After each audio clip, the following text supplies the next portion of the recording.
I certainly had a lot of fun creating character names when I wrote my book. For example, the Forsyth Twikes and Mr. Lawnsworthy. I mentioned his name a few weeks ago, and he's one of my favourite characters in the book. And I think it's about time you met him. So, over to Mr. Lawnsworthy. Mr. Lawnsworthy lives up to his name, really. He must be around 70, and I have known him since I was a child. Mr. Lawnsworthy, as his name suggests, loves his lawn probably more than anything else in his life. He spends endless hours on his hands and knees crawling across every centimetre, pulling out anything which does not resemble a blade of grass.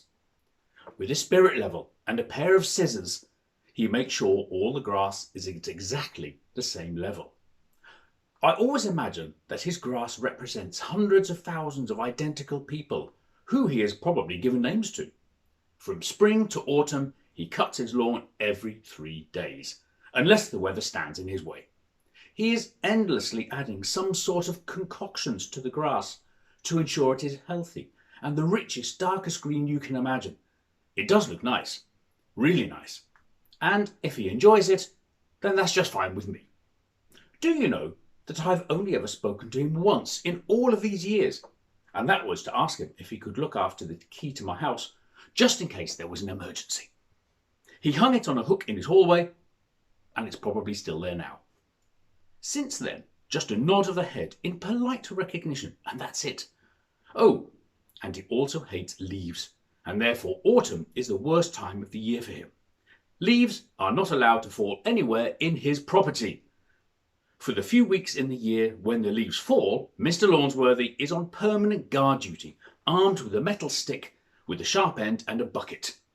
He is always there, from the first moment I look out of my bedroom window to when I close my curtains before going to sleep. There he is, running around in his garden, spiking any leaf which dares to enter his property. When it is dark, he even wears a powerful head torch to light up a few metres in front of him.